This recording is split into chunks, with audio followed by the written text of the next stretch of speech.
All right, let's jump right into this. There's this huge idea out there, right? That if you just build something that looks absolutely beautiful, slick, and premium, the sales will just kind of happen on their own. But what if that's not the real story? What if conversion and design are actually two very different things? Yeah, this quote right here. This is the mantra you hear in so many meetings. It's this gut feeling a ton of founders and product teams have that a really polished look is a direct pipeline to a customer's wallet. I mean, it feels right, doesn't it? Make it look good and people will want it. And that really sets up the big question we're going to tackle here.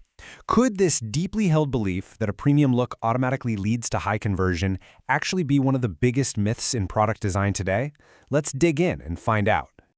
Okay, so first things first, we have to talk about what's called the premium design myth. Let's break down why looks can be really deceiving.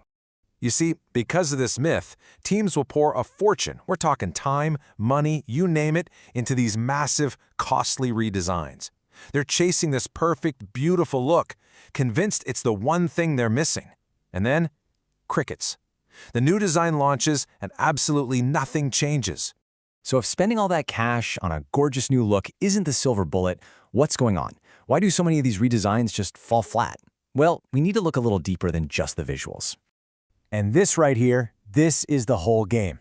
On one side, you've got the redesigns that fail. They're all about the surface level stuff, you know, the flashy colors, the slick animations, the new layouts. But on the other side, that's where the magic happens. The focus is completely different. It's all about what's going on in the user's head, their psychology, and the big one, their intent.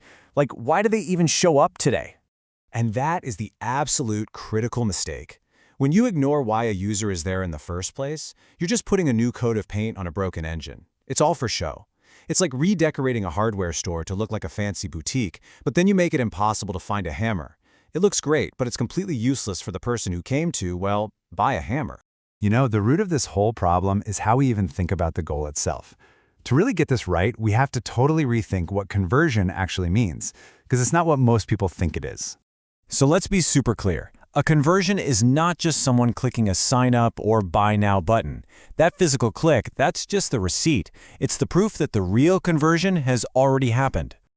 So here's the big shift in thinking. A conversion is a decision. It's a psychological event that happens entirely in the user's mind.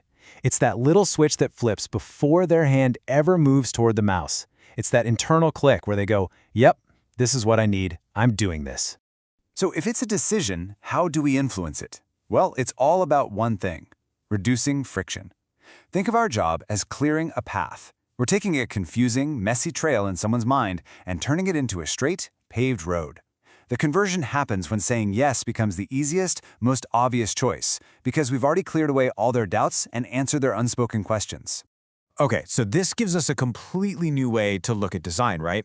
If conversion is a decision that happens in the user's head, then what's design's real job? It's to be a support system for that decision. And that kind of supportive design has a couple of key traits. For one, it's not screaming, "Look at me." It's quietly and cleverly directing your attention where it needs to go. And this is the really cool part. The best design pretty much disappears right when the user is about to make their choice. They're not noticing the button color or the font. They're just thinking, yes, I want this. I love this idea of an invisible support system. It's kind of like the soundtrack in a great movie, you know? You don't consciously notice the music, but it's making you feel all the emotions of the scene. That's what great design does. It just works. It seamlessly gets you to your goal without ever distracting you from it. Which brings us to what might be the single most important takeaway from all of this. We have to understand the huge difference between a tool and the actual strategy. And here's the bottom line. The strategy, your real strategy, is all about understanding what your user wants to do and making it dead simple for them to decide to do it. And design? Well, design is a tool. It's an incredibly powerful one, for sure, but it's a tool you use to execute that strategy. It serves the strategy, it is not the strategy itself. So, I'll leave you with this question to think about for your own projects. I want you to really look at your website, your app, whatever you're working on, and be honest with yourself. Is your design a functional tool that's actively helping people make a decision? Or is it just beautiful decoration? Because that answer, that changes everything.